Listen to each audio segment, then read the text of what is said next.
Hi guys, welcome back. It's UK here with episode 10 of my Pathfinder campaign. It's been about a month and a half, unfortunately. As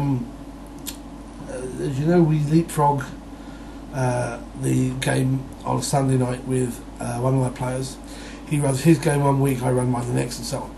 And unfortunately, we haven't played in over a month because various people have been ill. Or things have just come up and it's basically interfered with our getting everybody together. But we finally got back on track. Unfortunately, I've had one small setback in lots of way. The player of the character Gabriel, who is the party fighter, has had to drop out of the game. Fair enough. I'm a little disappointed though. I know he was trying to cut back on the amount of role playing he was doing. But I was a little bit miffed that out of all the second games that he does, he decided to drop out of mine. But fair play, these things happen. And we've got another guy in, part of our regular sort of like circle of gaming buddies. And while he's a little bit of a optimizer, I'm not going to call him a power gamer. I'll certainly say optimizer. We have said to him, look, this is how this group works. We don't do this sort of thing. So please bear that in mind. And so we're giving him a bit of a trial run, and he's created a character called Bruce, who is, I think, a slightly demented halfling with the summoner class. But rather than summon a beastie, he creates a kind of aura sort of thing around him that is the beast that he controls, and he kind of sits in the middle of this energy of thingy. And I quite like that concept. It's really cool and different. So he's joined us. And so basically what's happened is, after the last scenario, they have continued their travels with their employer Besnik, and they have reached the town of Abkan, where Besnik knows a number of people, and this is the first really sizable town they've got to since they left Magnamar several weeks earlier. And so he's going to stay here for a while. We made the point of having Gabriel say that he's going to, with everything that's gone on lately, he's going to take a break from adventuring. He's going to find somewhere to stay here and get a job, and kind of backs out of the adventuring thing. But if he's here, i.e. the player, at some point is able to come back, they can come and get him and be back in the party. And whilst looking for something to do in the meantime, they learn that there is this halfling Bruce who is looking for an adventuring party to go on a quest. And this quest turns out to be that a couple of days away to the northeast into the plains, there is a small village, and they haven't had any word from anyone in over a week. So they're curious of what something bad might have happened. But no one really wants to be the ones to go and have a look. So he's decided he's going to get this party together, and off they go. So the characters have joined him, and en route they have one encounter. They're set upon by a pair of giant mosquitoes, which halfway through the fight, the party's druid Grill realises that these things are not acting naturally. Something is controlling them, which basically gives them an idea that something weird is going on, and they are able to dispatch these things relatively quickly. When they arrive at the town, they find it abandoned. The doors are open, everything's been opened. There's no bodies, there's no people. There is some signs of a battle. In the morning, they decide to stay there overnight just in case, and in the morning they have a look around and they get a really good roll and realise that the place has actually been attacked by ogres. And it looks like the ogres have captured everybody, taken any bodies as well, anything of value, and they have headed off further into the northeast. There's a number of ogres, pardon me, but they decide they're going to investigate anyway. If there's too many, then they'll just come back and try and find more help. And on their way, they encounter an ogre. It's completely drunk. It's staggering from one side of the road to the other, with a large barrel of ale under one arm and the other clasping its head and moaning in pain. And they didn't kill it. They didn't attack it. They actually went up and spoke to it, and the party's cleric, Haji, had actually recently purchased, because he'd found it in one of the books and thought it'd be amusing, some stuff called, I think it's Fay Leaf, which is a pain reliever. You basically grind these leaves up into a powder, you drop it into your drink and you swallow it, and it basically relieves pain for about 10 hours, but it drops your will save slightly. And so he offers some of this to the ogre, who drinks it. His headache disappears, and in his thankful state, although he's still drunk, he relates to them that the various tribes in the area have been reunited under a ogre magi, who is trying to unite all the various tribes for some reason.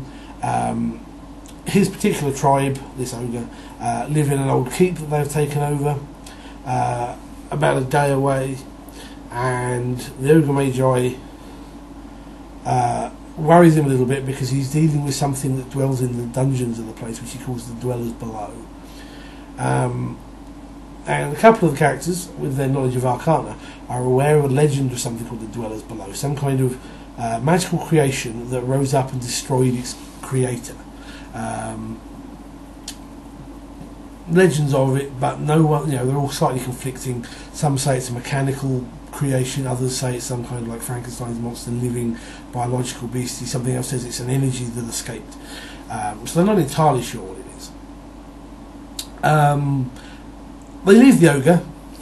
In fact, he passed out, as I recall, after their chat, and they left him in the ditch.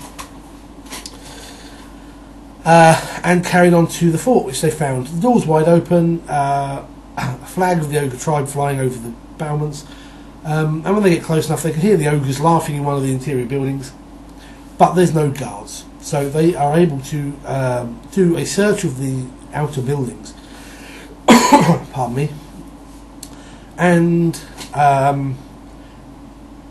they basically find scenes that this place has been attacked, presumably by the ogres, killing anyone who was garrisoned here. Anything of value is gone, construction tools are gone, and they find a trapdoor into the basement inside the jail cell.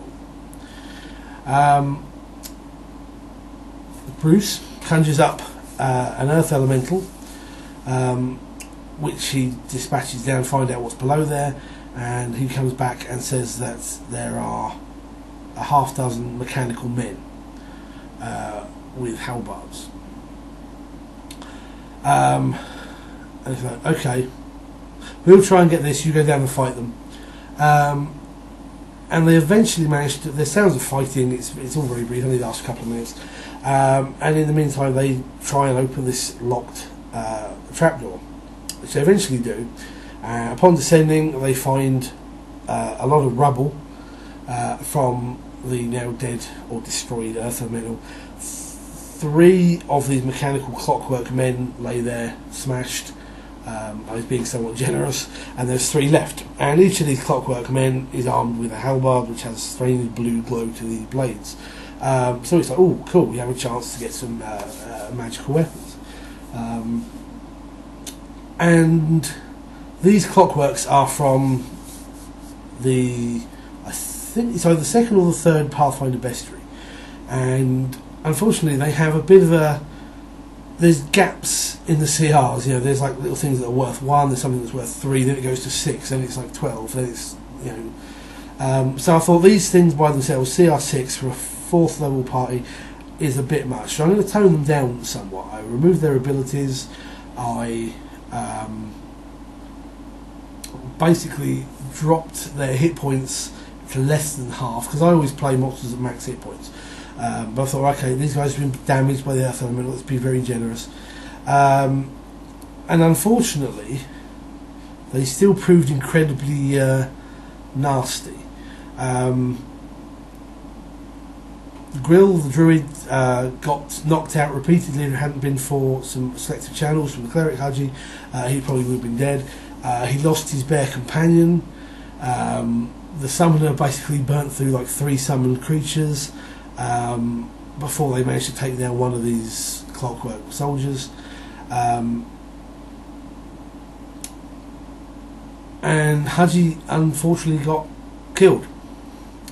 But after the game, because we pretty much wrapped up after the fight when they've grabbed all the halberds and they've retreated with the bodies, I pretty much decided that I had probably made a mistake and I hadn't reduced these things enough. So I said, right, I'm going to, I think that I made a slight boo-boo in this as we were playing, and so I said, right, he's not dead, but he's not far off it. And they retreated to the nearest village, which was actually Bruce's hometown, which is away to the south, and dobbing in one of these +1 halberds, as they found what they are, they were able to basically have him fully healed and restored of his injuries, and that's pretty much where we left it. On that last little note, I'm feeling really bad on it. We had a 6 week break, give or take. And although I was reading through all the books and keeping stuff in my head, I think when it came to it and having to make this bit up, because it was basically a series of notes that I've made, I had kind of underestimated or overestimated what the party had. Plus, I had originally built it in mind with the fighter character who was playing a bit of a tank, who would have been able to withstand the hits a lot better. So I kind of felt bad that I'd done that, which is why I kind of reversed the character death a little bit on that. Well, not a little bit, I just did. But hey, everybody makes some sort of mistakes here and there. It didn't spoil the game.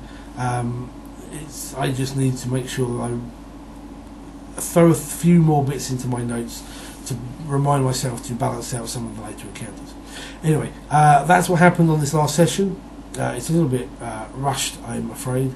I had meant to do this yesterday, but I was a bit fresher in my mind, so my apologies. But anyway, I hope it was of interest, and until next time, take care, good gaming.